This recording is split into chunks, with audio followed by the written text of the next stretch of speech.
街で見るいつもの新聞いつものテレビどこ行ってもすぐそこに心ハムスルーでどこ行ってもすぐそこに笑顔あふれてるいつだって Yeah 途方に暮れて迷っても君を待つ家の光いつだってラララララ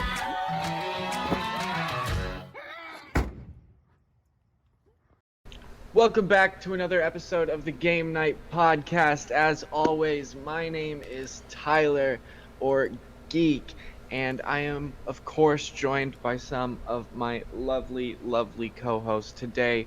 Joining me, we have Tanner, the ejaculate adhesive, What's up? Mr. Tummy Licker 420 himself. Oh, come on, man. And of course, we also have Jet joining us today as well. But you can Going see on, that on everybody? your screen. You know what my favorite thing in the world is? What? Whenever you start video and you do this.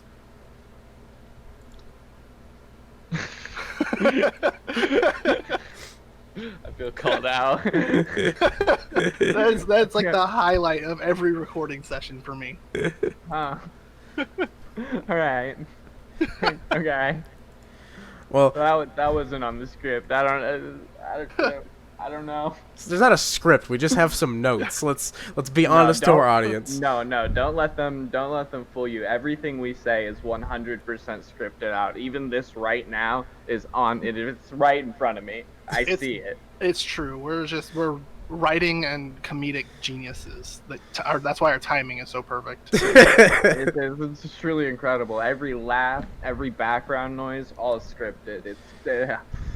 You guys wouldn't understand the amount of effort that goes into these scripts. All the It's truly technical issues incredible. where we have to retry recording 4 separate times, that is also a all bit. in script. Even though you don't get to see it.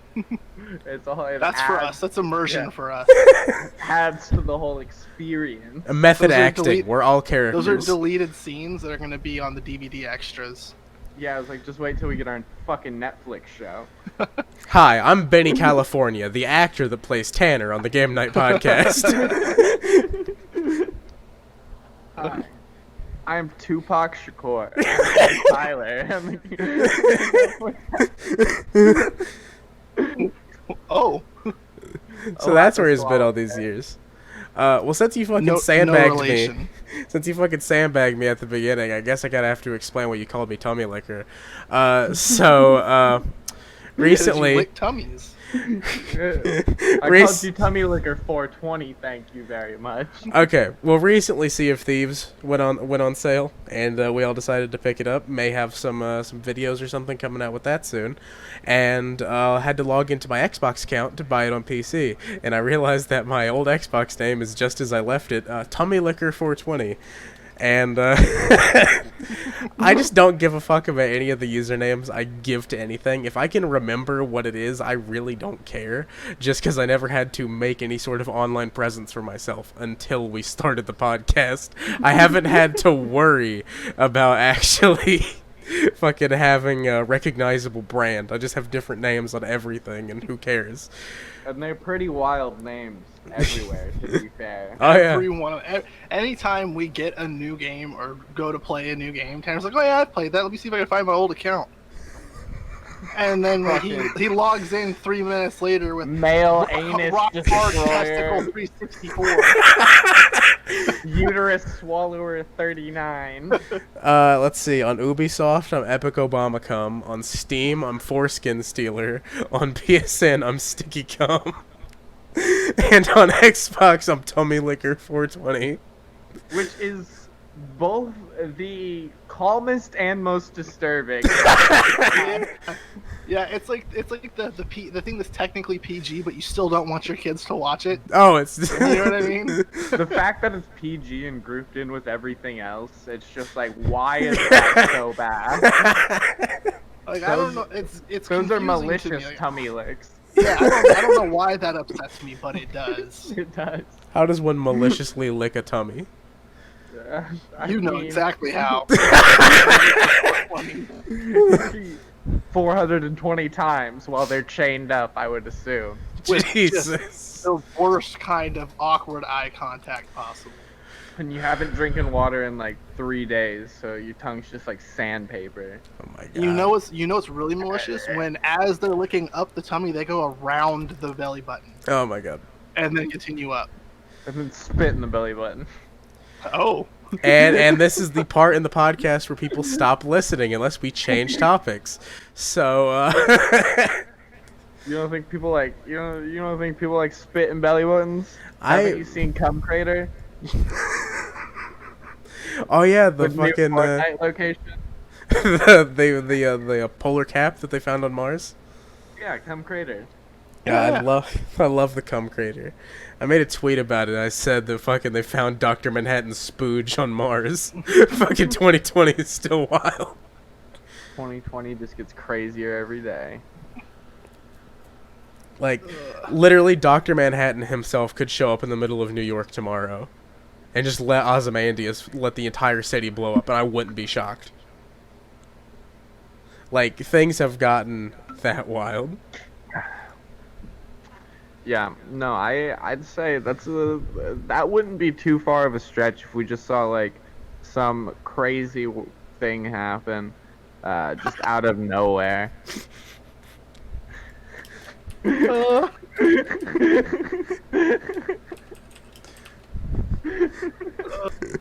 Okay, so this is okay. You guys, this is. This is a joke we cannot convey, but basically No, we have a yes, we can. we have a Google Docs open with podcast notes. Let me- Geek added something saying that he was gonna do something bad, and I said no, don't. Fine. Let me switch it. Still don't. Man, all I'm saying is if this were my channel, it'd be different. Gotta hold ourselves to a higher standard. We're all in this together. Anything that any one of us say can make the other look worse. No, but we don't actually have a script, but that's part of the script. We just have a bullet point list that has ideas on it, and I saw Jet typing, so I had to add to it as well. Yeah. But I was adding to the list scripted nonsense about licking tummies. yeah, we were just working on next week's script. We're gonna do another tummy bit. Yeah, of course, always, every Well, week. we have to enforce your brand. And, speaking of scripts, you know two things that have probably the worst acting and scripting of all time? What? Porn and YouTube ads. And Yeah. I believe you've been receiving some pretty strange ads lately, haven't you, Tanner? Yeah, YouTube's just been hitting me with some weird shit lately, and one of these I was impressed even like could be advertised on YouTube. It's a thing called Virtual Mate. You may have seen it, but it's basically like this GoFundMe for an AI-powered sex device that you put on your penis, and it has like a light ring around the bottom of it, kind of like an Alexa.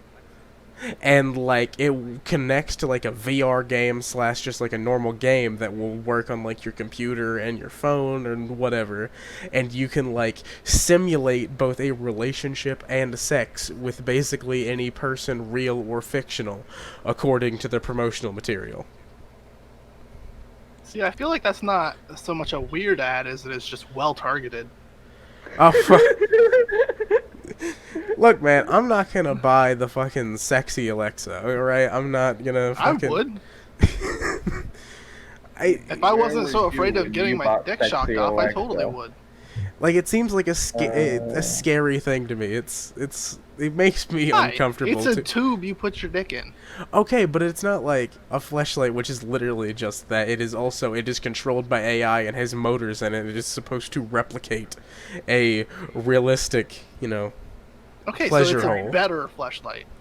Well, yes, but what's going to happen if, like, What's the the game problem? lags and, like, two of the motors get too close together and it breaks your cock in half? My cock's too strong. It would break the motors. Yep. 100%. 100%. Not even a question. Like, that is not a worry of mine. When it comes to cock versus cog, cock wins every time.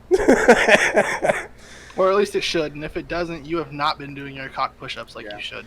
Oh, Yeah, fuck. that's like I need to get on Muhammad that. Ali versus a baby. No, but I think the funny part about that was, like, it wasn't just one time that it popped up, was it? Oh, yeah, it was multiple times I've gotten this advertisement. I could probably go to YouTube right now and get it on another video. Like, it's happened a few times. And, like, they have, like, real, like, models, I guess. I think it's just, like, mostly a bunch of OnlyFans girls and maybe, like, some actual clothing models. But there's only, like, one porn star. Oh, wait, no. Never mind. I'm looking at their website right now. They're voting for who the next person they try to get is. At the moment, I think it's just a bunch of no-name models and OnlyFans girls that will be, like, girls that are 3D scanned in and did all of their own sex animations. So it's, like, all of the animations that you see in the game are based off of what a real woman once did. It's not hand-animated. It's all mocap. So it's like SAO, but for boners. I guess. This is the fucking next step in evolution. This thing does have a VR mode for the game as well. And, I don't know. Who knows what else they'll add. Fucking... Have you ever seen the episode of Futurama where Fry gets the robot that he can load with celebrity personalities? And he turns it into Lucy Liu? Yeah, I feel like this is going down a similar path. This reminds me of Blade Runner. Have you guys seen Blade Runner 2049? No. Okay, well, very similar thing happens in that movie. Not gonna spoil too much. That's the one with Ryan Gosling in it, isn't it? Yeah. Yeah, you know how I feel about Ryan Gosling. You fucking hate Ryan Gosling for, like, no reason. Yeah. Anyway, there's, like... plenty of reasons. I gave tons of reasons. Not gonna give spoilers, but basically a plot-relevant sex hologram pops up to Ryan Gosling, and it is basically like this huge hologram and advertising like an AI that will pretend to love you and tell you all of the things that you want to hear, but you won't know it's an AI, basically. Well, no, I definitely want to know it's an AI. No, like it will like I'm pretty sure it like changes your memory so you don't realize that it's a robot you're talking to or an AI. Because, like, I'm not trying to catch feelings for what is basically a latex-covered palm sander. Well, I mean, God damn it. Good old Black and Dicker. God damn it. But How do they not know that they're insects? what? Huh? AI actually insects? Oh my That's god. not- It's artificial intelligence. Pretty sure it's not. Pretty sure it means actually insects. Don't you have a fucking computer science degree? I think if anyone out of here in Yeah, this call I is do. supposed to know what AI And means. I'm 100% sure that it means actually, because Alexa is powered by centipedes. Oh, shut the fuck up. Break open an Alexa right now, and I guarantee you there's a fuck ton of centipedes in there. I don't have one, but maybe we should say that a little bit louder so set everybody's off. Hey Alexa, empty the centipedes. Emptying. Sorry, guys. Here we go. Okay, Google. Hey Siri, open Pornhub. Hey Siri, find that one Lauren Phillips video. You know the one that I like. Okay, Google. Open 4chan. Oh, wait, hang on. Wait. Anonymous is gonna attack me. Oh fuck. Okay, Google, open The whole- r/big butts. But seriously, like AI is getting fucking crazy to the point where a sex AI that is acting like it can replicate all people, real and fictional, right, is just being advertised on the biggest video streaming platform on earth. This is giving me some I very have a big, question. sexy hologram Blade Runner vibes. What are the odds that it's just like a bullshit product? Well, I mean, like, people have paid for it, and there's, like, videos of it, like, working. Well, I'm saying like there's people that say all the fleshlight molds are the exact same pretty much, and they're not actually molded after specific girls. Well, so I'm I've... saying like what's the odds that they're just like lying about the technology that's going into the actual Yeah, product. it's actually just two Benoit balls that move up and down the inside. Well, of the I mean, thing. like, it's probably just like a regular sex toy with just good marketing. Okay, well here's the thing. The tech here is not really anything new. It's existed in Japan, but it's a combination of the toy itself with a game. They've been getting their dick sucked. Yeah. Japan's crazy when it comes to their sex toy market. But like it is the combination of the piece of hardware, which is just like this unassuming looking little tower. It looks like I don't know, like Facebook would drop like a Home Assistant item and it would fucking look like this. Like it is a very unassuming looking object that is paired with a game, and it can also use like voice synthesis to replicate a conversation. Like it isn't just like the sex mode. There is also a level of there is an AI that will have sex with you and also listen to your problems. It's a girlfriend experience. It is a Yeah, girlfriend experience sex AI. And you know what it looks like? It looks like those Glade air fresheners. You know, the ones you set them up and you set the timer on it, and It will really spurt does. every like 30 minutes. But then you look at the game and it looks like some fucking Lara Croft source filmmaker.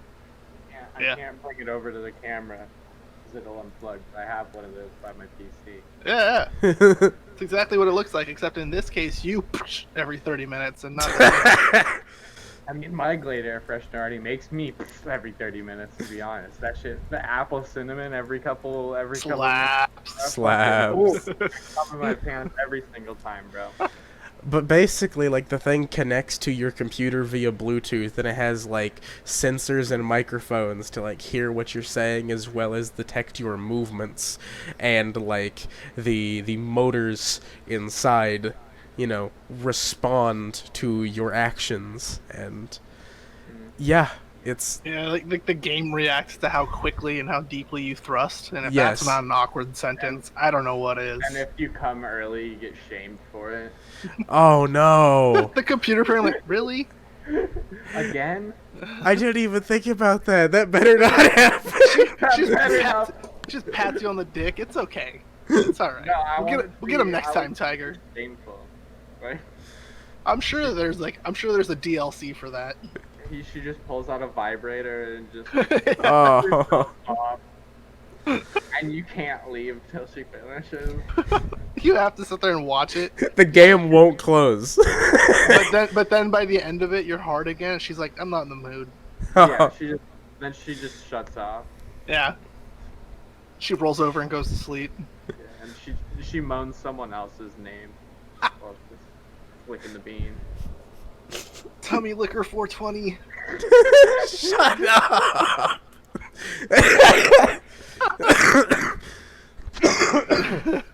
Fucking allergies. Outside. Probably like December or something. But yeah, Oh, I don't my know. goodness. Just the state of AI and the fact that like this can just be sold on YouTube, because it's not even like, it's like the advertisement itself is kind of tame. It's just like a cropped off picture of like a sexy 3D girl, and it's like virtual mate, your new virtual girlfriend, and then you click on it, and then it takes you like immediately to their website where you can see just straight up TNA. Yeah, I And think you- my favorite thing is on their website. It has like it's like a trailer. Oh, thing yeah. Or whatever, and you just see the guy's arm going like Hey, this. it's an ass. What? Like in the background, his TNA, arm's just doing it's an this. ass. Yes, TNA. Like it's you tits can't and ass. see his hand, you can't see what he's holding, but this is just what he's doing. He's jerking it, bro. He's just, Oh, having a casual obviously, play. but they can't show it, and it's hilarious. Also, if anyone that wants to support the Virtual Mate project is listening, no shame, do whatever you want. However, I have a suggestion: vote for Lauren Phillips on their website. No, She needs vote for me! Well, they're working on a female version. Fuck that, bro. That's sexist. No, he means a version for females that would Yeah, be based yeah. on dudes. No, I want my asshole. Oh. Because here's my thing: is I am indiscriminately straight, right? Okay, So it's like. but you're no fine one with will ever dudes get the virtually chance- fucking your asshole. Well, no one will ever get the chance to fuck me in the ass. And so, Again. like, again. So, I just want to put that out there for people who may want to. So you're fine with them putting a roboprobe in your bunghole, so that way they can get the proper Yeah, mold. I mean, like, I get a prostate exam. I mean, colonoscopies are a thing. Yeah, it was like that doesn't make you gay, Tanner. Oh, okay, yeah, but it's not like it's not like you get a colonoscopy and then like your doctor can then just buy a sex robot and pretend to fuck your ass. It's not. I'm totally fine if my doctor wanted to buy a sex robot that was my ass and fuck it, as long as I got a healthy chunk of that sale. So, while we're on the topic of getting fucked in the ass, what do you guys think of these DMCA strikes that are happening? Pretty shitty. Twitch killed music. Twitch is Footloose Town. Yep. So for those of you who don't know, recently, okay, it wasn't technically Twitch. It's not really their fault. Yeah, it's No, DMCA. and technically it's not like new either. They just decided one day, oh, we're going to enforce this now. Basically, the DMCA has come to Twitch and just started issuing heavy takedowns on all clips and VODs that contain copyrighted music. But the way that Twitch's system works is if you get a mass amount of hits, your channel is more than less likely going to be banned for at least 30 days-ish. Yep. is what people are getting more or less. And so basically people have just had to purge their entire VODs and clips section because, you know, it's not worth the risk of getting taken down. But also we've learned recently that this can happen even while you are live, that's a terrifying thought because, you know, a lot of people are just like, okay, I'll just turn VODs off, I'll turn clips off, whatever. I'll manually cut clips out and just save VODs to my computer. And it's going to be harder, but I can work around it. But now people are getting strikes while they're live listening to copyrighted music. They will pop into your stream and throw the ban hammer at your face. Now, like, YouTube will do that, but YouTube only usually does that to people that are, like, reacting to something that's happening live. Like, I've seen people that have tried to do, like, reaction streams to, like, sports games or, like, the Emmys or whatever, and they end up getting popped. And that's a legal thing from like the NFL or through the Emmys or whatever it is. And usually it's not YouTube who's doing it. Usually it's that company has hired a team of people. Yeah. Again, same with the Twitch situation. It's not necessarily like it's YouTube or like it's Twitch. It is copyright holders that are being more aggressive about getting their copyrights upheld. Which obviously I'm gonna say that most of us probably don't agree, especially since Geek was played music on stream too. He was a victim of this. He had to delete VODs and shit. So it's like, and this is a big thing. Like, I played my first. The last time we recorded, I talked about it. I played my first DJ set on Twitch, like right before the last podcast, and now I cannot do that anymore, unless I completely make original music that has no mixes from any other music, which it's like I could, yes, but it would just take so fucking long. Like I could do no samples, no anything. Yeah, It's I could do a DJ set like once every 4 months maybe. Yeah. And even then I'm gonna dry out of ideas pretty fucking quick. I feel like since Twitch has had to be more aggressive about this because of DMCA, I feel like they're going to put a system in place where it's going to be like a dispute system, kind of like YouTube. So I feel like eventually things might get better if it is like audio that is transformative in nature. You know what I mean? Like people that do like remixes of songs, you might be able to play like remixes of songs or make your own since you're doing DJ streams. So that might be a thing possible one day. The thing is I would be making money off of it. Yeah. So you're making money off their copyrighted IP. Yeah, it was like on YouTube, they can claim the video and take all earnings from that video, but on Twitch, I'm getting donations, I'm getting bits. Gotcha. Okay. So it's the same idea as like when Game Freak and Nintendo were, tossing out cease and desist for fan games. Yeah. Because like it's a brand new thing, they haven't done it. Like they even have brand new sprites and whatnot, but because they're using their texture pack and their basis and their name or whatever, however you want to look at it. Like, as soon as it's enough. Yeah. Still sucks. Yeah. Oh, absolutely. Because there were a lot of people that like really enjoyed doing, Twitch sings, and like Geek was talking about like the DJ sets, and honestly just listening to background music while playing a game. Like that's It's a big hit to the community. Fucking Yeah. GTA streamers are screwed. What's gonna happen when you get in a car and the radio automatically turns on? Yeah. Yeah, no, I tweeted at Twitch and Twitch support the other day.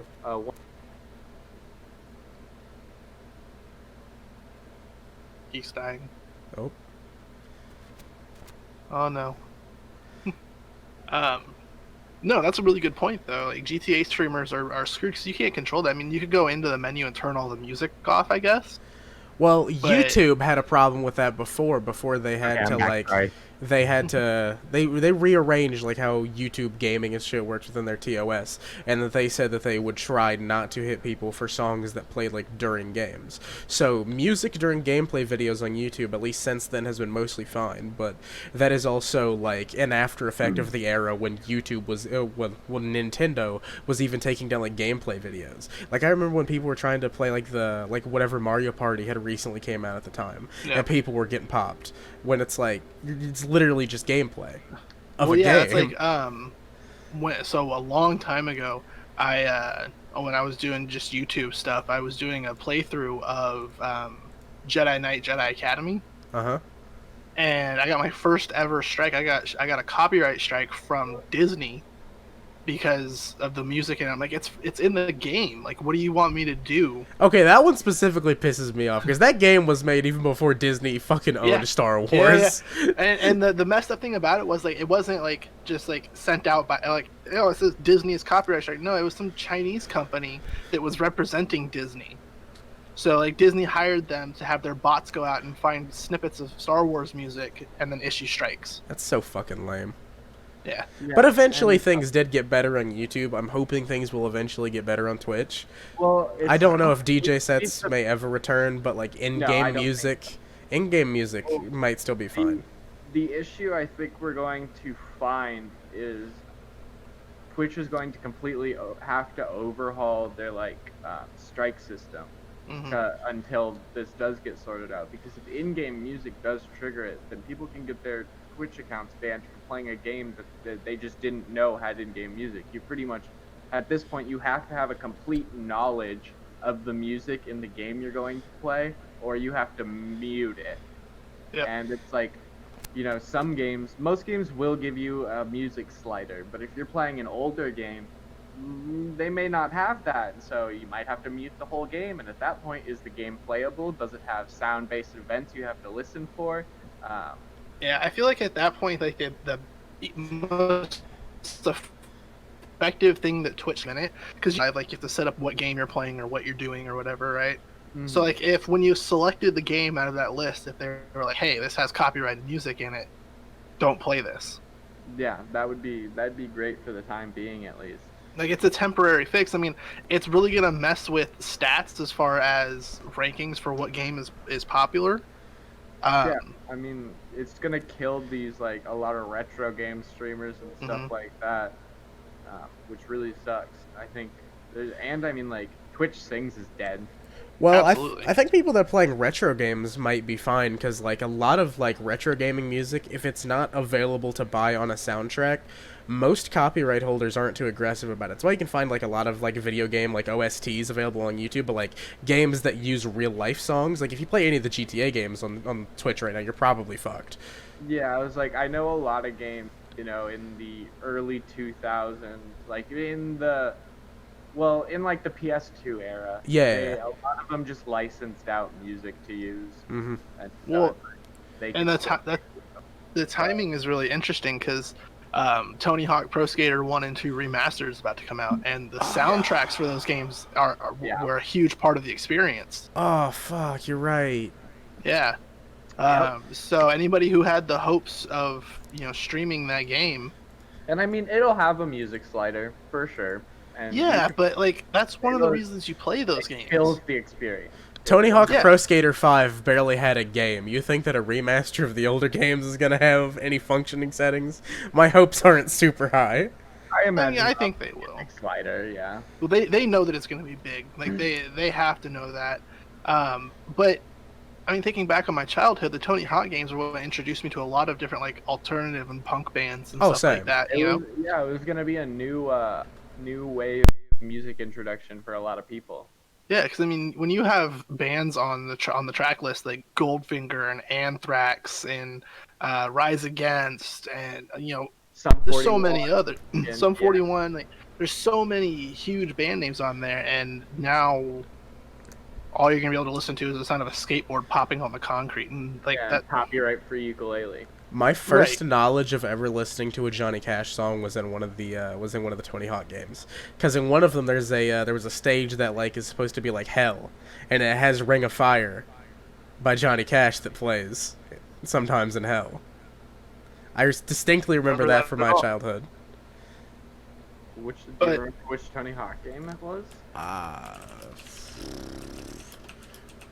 I But- do not recall.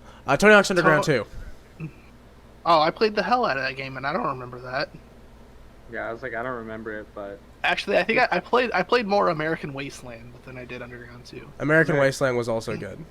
fucking great. What's funny about that though, because that was, in my opinion, it was one of the better games, like one of the most fun to play, but it's like critically shit on. Like Yeah. it's considered like one of the worst in the series. Yeah, I mean, I guess like back when I was playing those games, I didn't look at reviews or anything like that. Yeah. So I just like I've never looked at reviews for the games because I was just like I like these games. Yeah. Oh, I only learned that recently because like when they announced Pro Skater 1 and 2 Remastered, like I was reading a couple different articles and stuff, and they were talking about the old games, and they just absolutely tore it apart. And I'm like, I loved that game.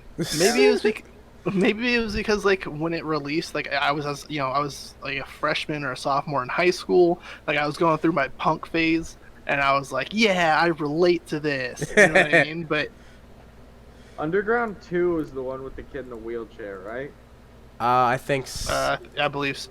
think so. the- I'm just making sure I got that right. Yeah. But the remaster of 1 and 2 are definitely a couple games that are coming up that I'm really excited about. So I'm curious. Something I'm curious about is those were pretty like edgy games in the dialogue. I'm curious if it's gonna change at all. Well, Pro Skater 1 and 2 didn't have any dialogue. No, they did. They had a story mode. No, the story mode was just playing through the. Oh, levels, though. yeah, that was. Oh, yeah, I was thinking of Yeah, Underground. I was like Never mind. Yeah, Pro Skater 1 and 2 is gonna be fine. Okay, for anyone that is nostalgic for Tony Hawk's Underground, however, I will say the PC version for Underground 2, there's an amazing mod called Thug Pro that adds like a bunch of the maps from the different Tony Hawk games, and it fixes the online multiplayer so it works again. There is actually a community that still plays that, and I think it has mod support. So if you're feeling a nostalgic way for the Tony Hawk Underground games, it's a very, very good resource for you. But Pro Skater 1 and 2 Sure. Remastered, I think that is going to be pretty good. I want Spider-Man to still be unlockable like he was. Oh, he has to be. I want him to be, but my hopes aren't high. Yeah, no, I mean it wouldn't like that's a huge. My camera died. Oh, fuck. Yeah, Oh. it's a hot. Still have like 30 more minutes. It's fine, Jet and I will just keep talking. While our companion fixes his camera, figures out what he's gonna do, the Tony Hawk games were really good. I want Spider-Man to be in it, but even though like I'm pretty sure the Pro Skater 1 and 2 it's launching on oh wait, no, it's not a PlayStation exclusive. No. That's what I thought it was at first. Yeah, because it's on Epic. If it was a PlayStation exclusive, I could more willingly believe that Spider-Man might be an unlockable character in it, just because they're, they made Spider-Man PS4, and Yeah, I mean, but like he has to be in it. Like that was such like a big Easter egg or whatever you want to call it, unlockable. Yeah. And that's one of the big things that people remember about that game. Like aside from the soundtrack, because let's be honest, the gameplay in the first Tony Hawk game sucked ass. yeah. But it started something. It was different. It was new, and I don't know. It evolved. It became better over time, and then it got worse again, and then it got better again. I remember Tony Hawk Ride. That sucked. Oh yeah, with the board on the Wii. Yeah. Well, it was on all the Yeah. consoles, but it was like, the I board played that. accessory you actually had Mhm. to It step was such on. a cool idea, and then the game was just terrible. Yeah. What was the other really bad one they had? Downhill Jam. Downhill Jam was at least still like a game though. Like it wasn't like the old style of gameplay. It was like a racing game where it was like all the tracks were downhill. Yeah. It was like Tony Hawk Mario Kart. It was like Tony Hawk Sonic Riders. Yeah. So it was like it was at least still a game. Tony Do you Hawk guys play Ride Skate? Skate. I fucking love the Skate games. I poured hundreds. Skate 3 is dope. I poured hundreds of hours into Skate 3. Skate 2 was I- also pretty good, but Skate 3 is way better, especially because of the glitches. The glitches make it a better game. You know, I didn't actually play Skate for a really long time because when it first launched, I remember right before it launched, because they had a demo that you could download. Or I don't remember if it was a download or if it was one of those things that came on the disc in the old gaming magazines. I don't remember. I think it was a download because I remember playing a demo for one of the Skate games that had one level. Yeah, it was just like a little flatland piece at a park, basically. But Yeah. I got so frustrated playing that demo, and I got so mad because like I couldn't do it properly. You know, you pull the right stick down and then you flick it which way for whatever trick you want to do, or straight up for an ollie or whatever. And I could not get the hang of that to where like I could do things cleanly. And I got so mad that I swore off that game and didn't touch another Skate game until Skate 3 came out. Yeah, no, it was a much more complicated skill-based Yeah. game. But like to this day, I'm still much better at the Skate games than I am the Tony Hawk games. Like I still love the Tony Hawk games. I'm not very good at them. I'm way better at Skate. I don't know. That system just clicked in my head whenever I first played it when I was younger. After you get it, it's easier to do cooler shit than in Tony Hawk. Oh yeah. Like after you get the system.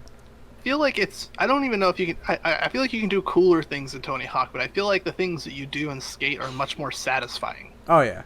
Well, I feel like in Tony Hawk, there's like, you get stuck in chains where it's like everything you're doing is like essentially just the same version, in just a different order. That's Whereas, fair. like in Skate, you can kind of like just change shit up mid trick. Well, to a certain degree though, because like all of your tricks are based off of your right thumbstick position. Yeah, no, 100%. I just feel like you have more option in Skate. It's right thumbstick plus the triggers is Right. what it is. Yeah. Right. So, yeah, like I really like Skate. I appreciate Skate for what it is, but like if I'm being 100% honest, I didn't play them until Skate 3. It was because the damn thing pissed me off. It's funny.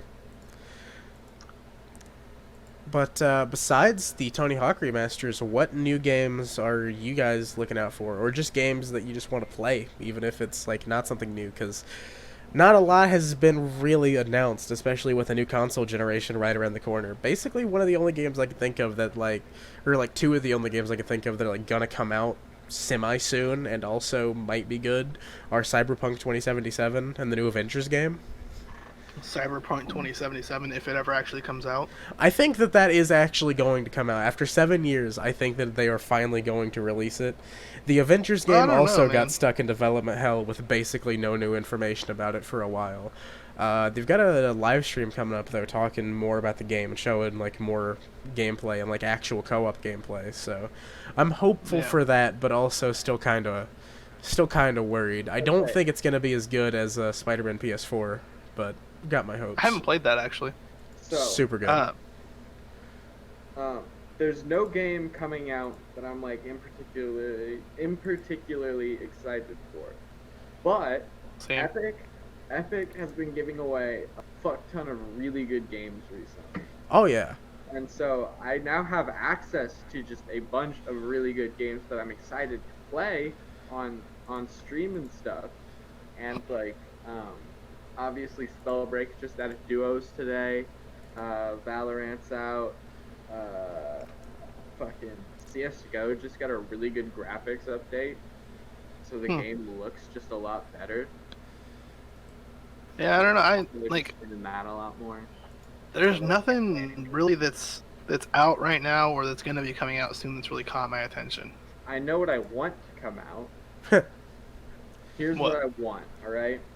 So I want like a JRPG style Yu-Gi-Oh game where you just go around and like duel in like an open world tournament and collect cards and shit.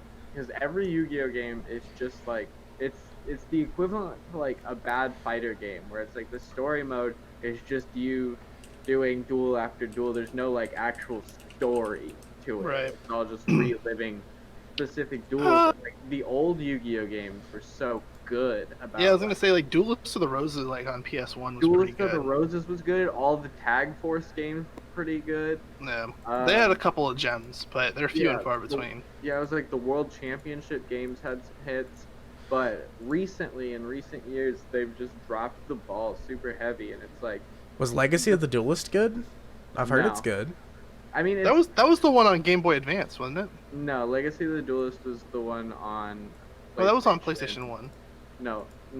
It's the game that just came out. Yeah. Like, Oh. The newest Yu-Gi-Oh games. I didn't even know they came out with a new Yu-Gi-Oh game. Yeah, There's Legacy on of the PS4 Duelist and Link Xbox, Evolution. And then there's Link Evolution, which is on. Because I know that there was one that was on the Game Boy Color, maybe, that was super good. But it was just dueling. Was all that it was. Yeah, I was like, and that's fun, but I want like a story-based Yu-Gi-Oh game. And it's like, so the new Yu-Gi-Oh anime sets it up to where I think they could do it, but there's no announcement that it's coming to America at any time soon. So I don't know how quickly this could happen, but basically it just introduces a format that takes Yu-Gi-Oh back to very, very simplistic rules, and I think it would be good to have an open world game where you can go around and collect cards, because the game is much more simplified in the Rush Duel format and like a limited pool of cards, so it'd be a lot easier to make a game. So I take it back to when I actually understood how to play. Yeah, you could 100% play Rush Duel style. If you played Yu-Gi-Oh as a kid, you are 100% capable of playing the new format. Yeah, that's why I have a hard time doing anything card game related anymore. Because like I played it when I was a kid, and now it's so completely different and doesn't make any sense. And I'm an old man and I'm afraid to change. Yeah, I was like, that's the thing is like I think with the Rush Duel format, when they only have I think in the Japanese right now there's less than 300 cards out in this format.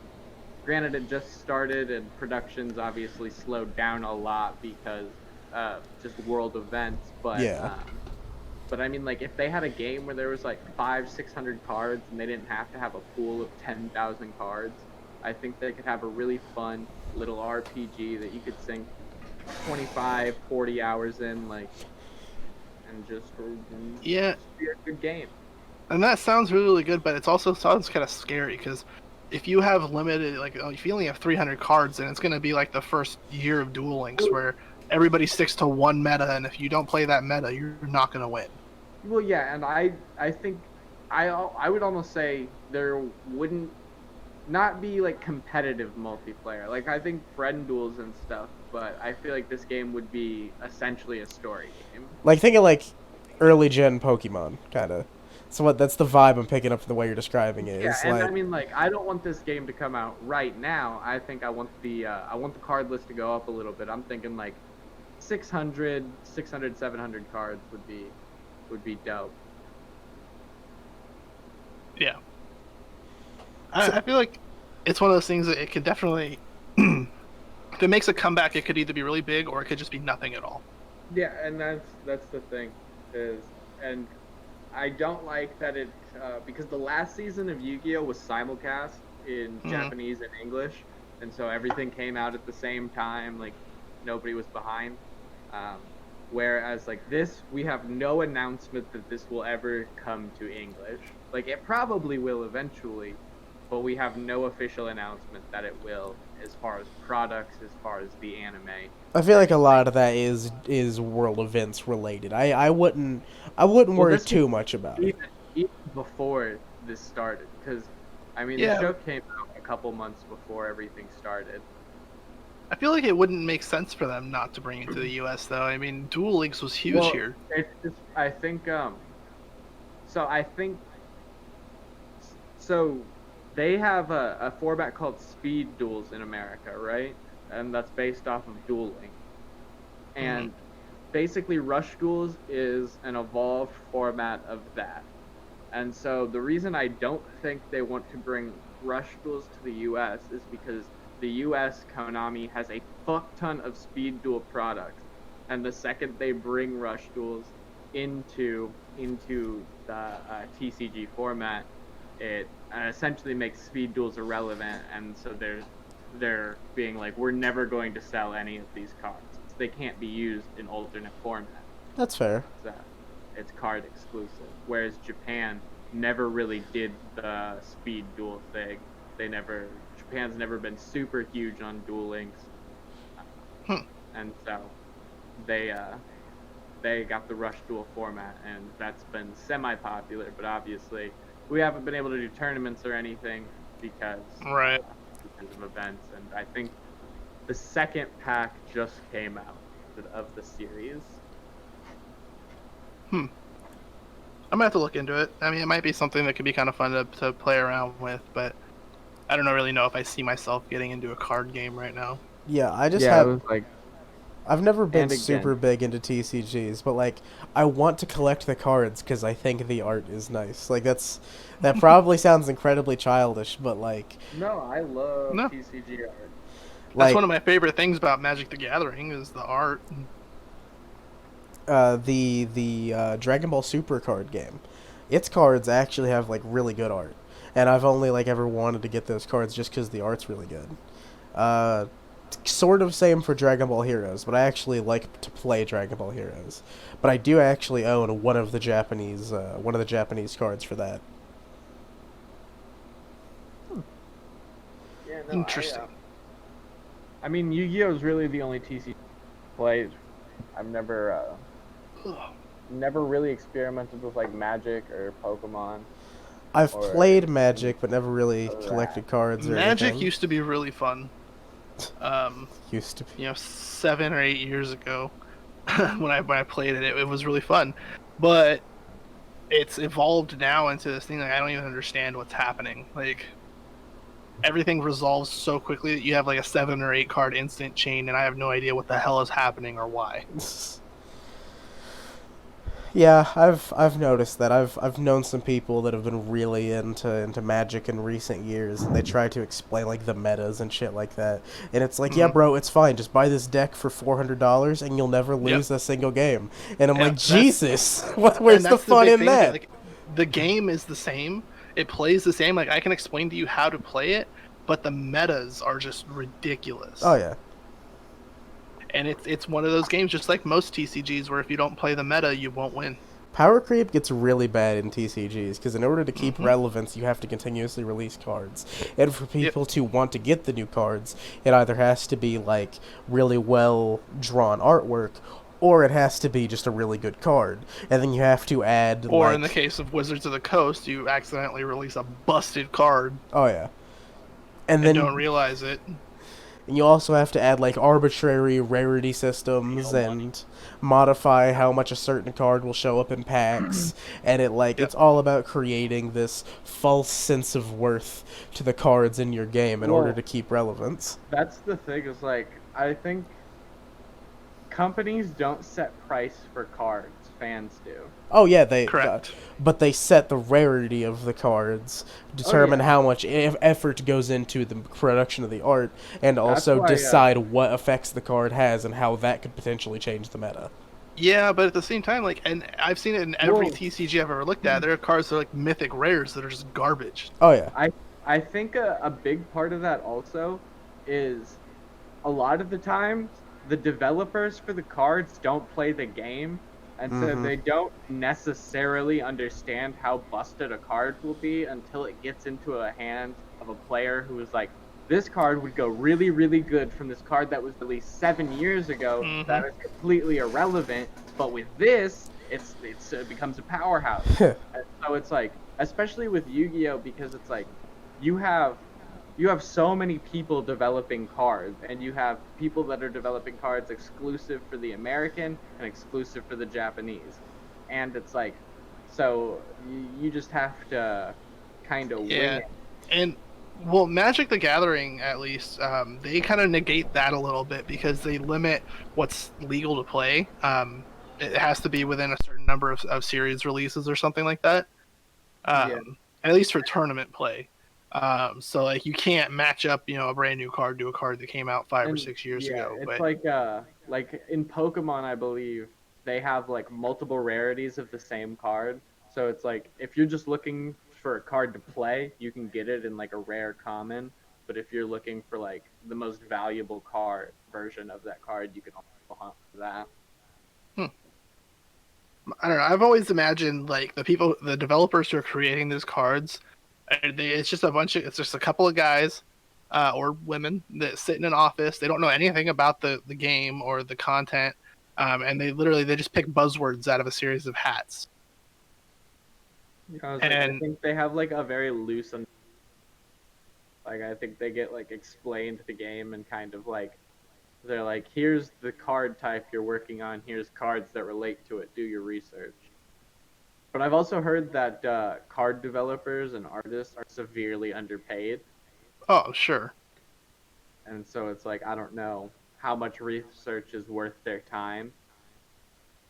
I don't know either.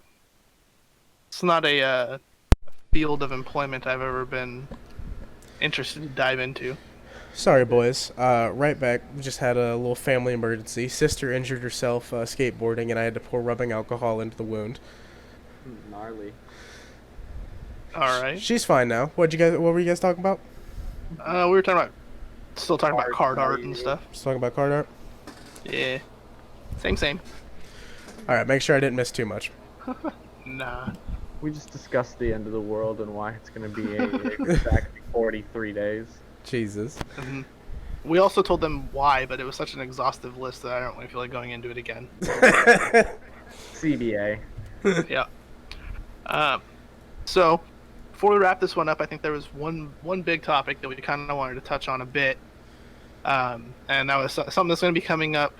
Let's see, when is it? The end of July, Yep. right? Yeah, about a month and 3 weeks. Yeah, a little over a month and a half away.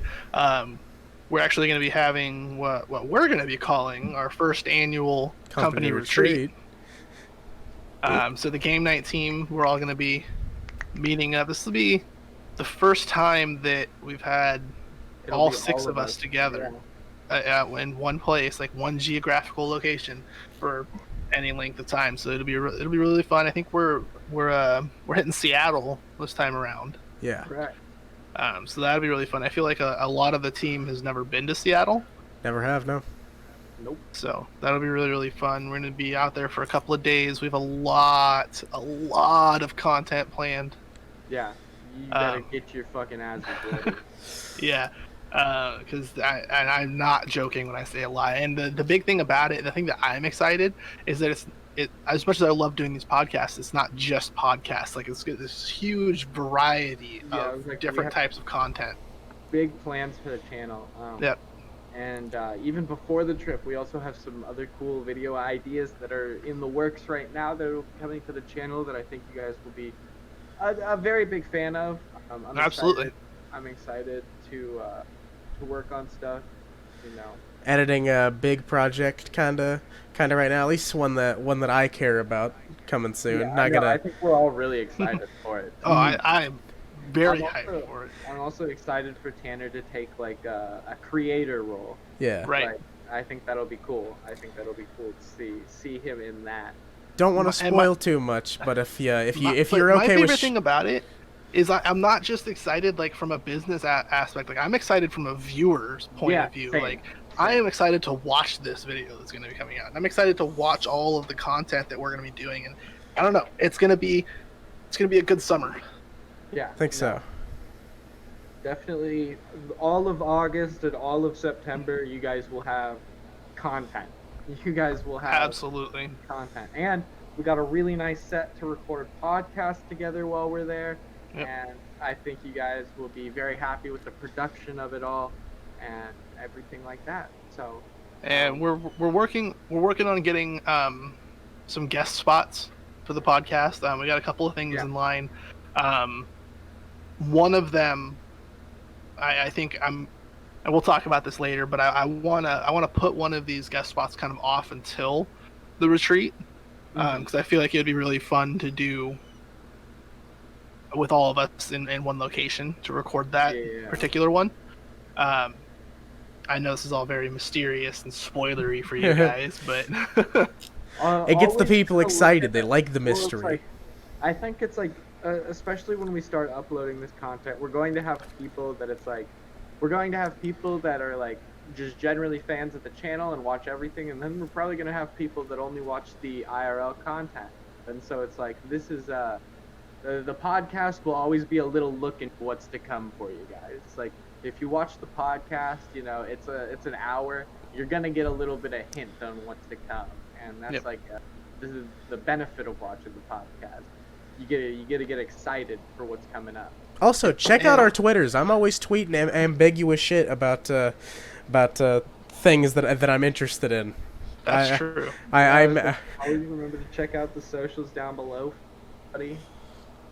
But I mean, keep your eyes and ears open, because I don't know if I'm supposed to do this, but I'm gonna do this. So basically, just a rough idea of some of the stuff that's coming your way. I'm not gonna tell you exactly what's happening, but we've got videos from so many different categories of things. Like, obviously we have podcasts. We're gonna have some IRL footage. We're gonna have some vlogs. We're gonna have some text stuff. We're gonna have some film, some standard comic stuff.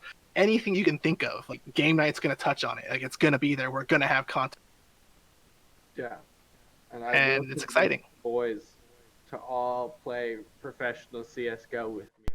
We will start an esports team. hey, look, I'm. And There's always a chance. Yeah, bro. Yeah, bro. But with that, I think we're going to go ahead and wrap up today's episode. Is there anything else you guys want to talk about before we slap a bow on it? Stay safe. Take care of yourselves, everyone. Oh yeah, and I obviously we won't go into too much detail. If you want to go on Twitter, I think you'll find all of our opinions. But if you are going to protest or anything like that, be sure to be safe. Be sure, we still are in a pandemic. Wear masks, bring hand sanitizer, all of that. Look out for other people. Stay hydrated. Just be safe. Regardless of anything, I don't think anybody wants anybody getting hurt or anything like that. So remember to look out for yourself out there if you do intend on going out. But we don't get too political here. We all have our personal accounts where we can share our personal beliefs. But this is We're a here comedy for show. fun. Yeah, I was like, we're here for fun. It's fine. We didn't talk about tummy licking for 5 minutes to try and act like we hold the moral and political high ground over anyone on this show. Yeah, exactly. Yeah, that conversation went very different. Like, yeah, it's malicious when they avoid the belly button vote for Joe Biden.